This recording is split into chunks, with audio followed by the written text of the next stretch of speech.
जय हिंद मेरे दोस्तों। आज आइए, आज अशोकाष्टमी है और यह इस दशहरे में अशोक सम्राट की विजय दिवस के रूप में भी मनाया जाता है। इसलिए आज हम सम्राट अशोक के विषय में कुछ विशेष रूप से पढ़ेंगे। हम एक समय की बात करते हैं जब हमारा देश छोटे छोटे टुकड़ों में विभाजित हुआ करता था। उस समय भारत में बहुत छोटे छोटे राज्य हुआ करते थे। 16 महाजनपदों का कथा भी उसमें आता है। मगर जिस भारत की हम आज परिकल्पना करते हैं,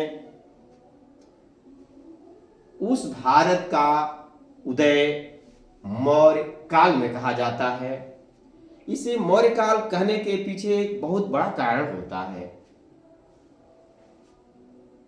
क्योंकि भारतीय उपमहाद्वीप का लगभग 10 से 12 देश ऐसे होते हैं जिसमें मौर्य साम्राज्य का पताका फहरा करता था, जिसे हम मौर्य साम्राज्य की या मौर्य काल का भारत कहते हैं और अखंड भारत के नाम से जानते हैं। जिसमें हम वर्तमान में अगर देशों की संख्या देखें तो हमारा भारत देश पूरा है। पाकिस्तान, अफगानिस्तान, नेपाल, भूटान, म्यांमार, तिब्बत, श्रीलंका आते हैं।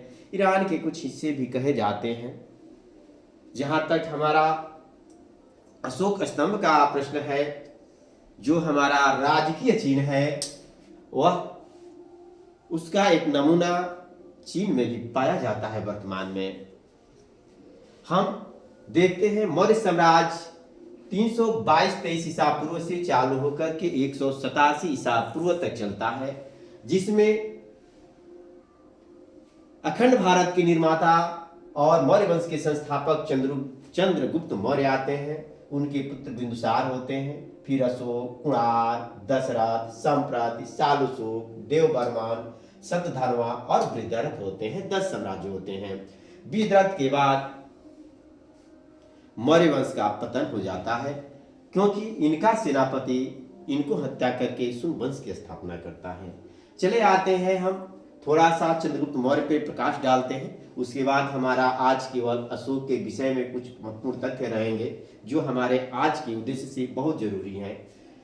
चंद्रगुप्त मौर्य जो है, उस समय सिकंदर महान भारत पे आक्रमण करता है और चाणक्य की सहायता से चंद्रगुप्त मौर्य 24 वर्ष की अवस्था में अखंड भारत का निर्माण करते हैं। चंद्रगुप्त मौर्य सेल्यूकस से युद्ध करते हैं और सेल्यूकस के पराजय होने के बाद एक समझौता होता है, जिसमें सेल्यूकस की पुत्री हेलेना से चंद्रगुप्त मौर्य की शादी होती है और अब भारत का पहला एक इतिहास का शादी होता है, जो मध्य भारत पाटलिपुत्र से उठ करके ईरान सेल्यूकस की पुत्री से शादी होता है और दहेज के रूप में 4 राज पाए जाते हैं।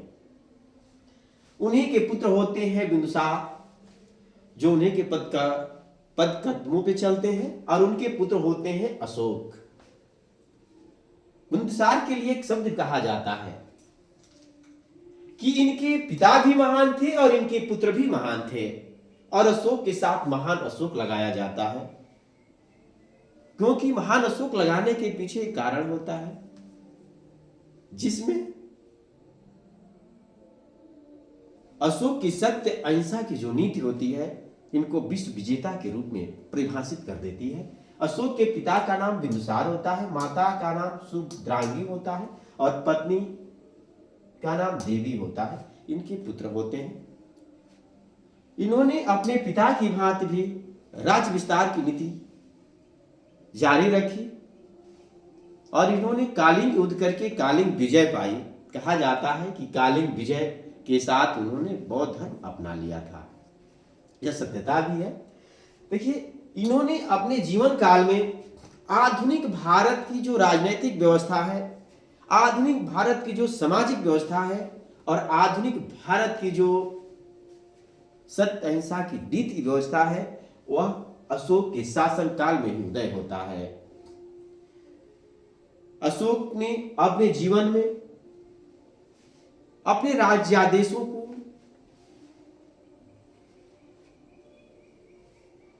स्तंभ लेख और शिलालेख के रूप में जारी किया था, जो आज भी मिलते हैं हमारे यहाँ। इस इतिहास को छिपे होने के पीछे बहुत बड़ा कारण था, क्योंकि यह इतिहास भारत का सबसे गौरवमय इतिहास है और आज तक मौर्य वंश के बाद कोई इतिहास आज तक वैसा बना ही नहीं जो मौर्य वंश की इस विस्तार कथा को परिभाषित कर सके। इस विस्तार इतिहास को दोहराने के लिए व्यवस्था की जाए। सम्राट अशोक, महान अशोक के लगभग 9 नाम दिए जाते हैं, जिसमें होता है अशोक, अशोक मौर्य, अशोक वर्धन, राजा अशोक, देवनाम प्रिय अशोक, राजा अशोक देवनाम प्रिय, प्रियदर्शी राजा, प्रियदर्शी राजा, प्रियदर्शी राजा मगध कहे के नाम से इन्हें शिलालेखों में जाना गया है। लगभग 10 नाम से शिलालेख में इन्हें पढ़ा गया है। इनके शिलालेखों में अगर आ जाते हैं तो इनके पहले शिलालेख में पशु हत्या निषेध किया जाता है, जीव मारकर बलिदान करने वाली व्यवस्था को रोक दिया जाता है। दूसरा, मनुष्य और पशुओं के लिए भी चिकित्सा की व्यवस्था की जाती है दूसरे शिलालेख से।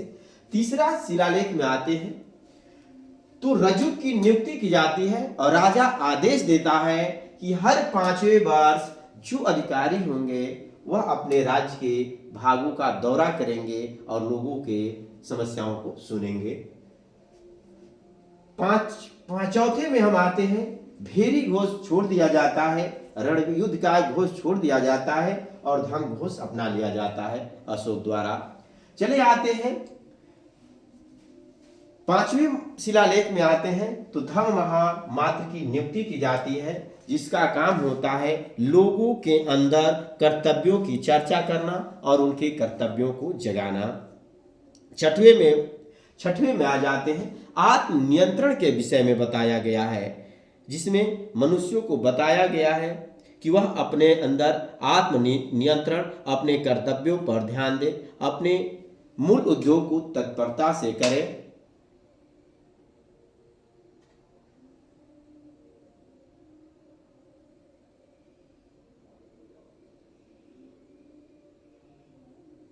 आ जाते हैं जरा सा, और इन्होंने अपने सभी शिलालेख पत्थर पर लगवाए थे ताकि उनके पुत्र पौत्र भी पढ़ सके, जो आज तक हम लोग पढ़ते चले आ रहे हैं।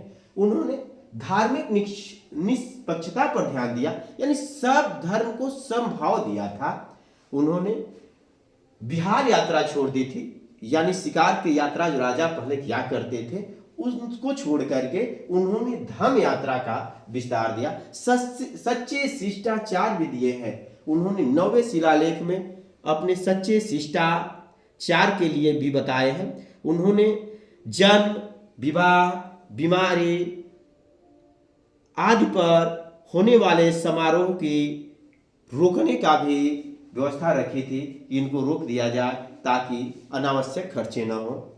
प्रजा हित में सोचे, यानी इन्होंने आदेश दिया था कि राजा और अधिकारी प्रजा के हित में सोचे। धर्म की व्याख्या की गई है 11वें शिलालेख में। धर्म की व्याख्या की जाती है जिसमें पशु हत्या न करने, मित्रों के प्रति उदारता बरतने का भी आदेश दिया जाता है। 12वें शिलालेख में आते हैं, स्त्री महापात्रों की नियुक्ति होती है, जिसमें यह बताया जाता है कि स्त्रियों को भी समान अधिकार की व्यवस्था होती है। 13वें में आते हैं, कालिंग युद्ध का वर्णन होता है, जिसमें कालिंग एक ऐसा इतिहास का युद्ध रहा है जिस युद्ध में कहा जाता है कि उस राज्य के सभी पुरुष मार दिए गए थे। जिसके हृदय विदारक घटना को देखकर राजा के अंदर युद्ध से घृणा उत्पन्न हो गया था और उन्होंने उसी समय बौद्ध धर्म अपना लिया था। चर्चा के बाद आते हैं 14वां शिलालेख में आते हैं। इसमें लोगों को धार्मिक जीवन जीने की प्रेरणा दी गई है। धार्मिक जीवन जीने की प्रेरणा दी गई है। लेते हैं अब आधुनिक भारत का इतिहास में जो हमारी सार्वजनिक वितरण प्रणाली की व्यवस्था होती है उसमें अशोक की देन होती है। अशोक के शासनकाल में, मौर्य वंश के शासनकाल में रास्ते जो हुआ करते थे उसकी स्वच्छता की व्यवस्था रखी गई थी। अगर कहीं रास्ते पर कूड़ा करकट फैलाए जाते थे तो उसके लिए टैक्स भी लिया जाता था राजा द्वारा। राजा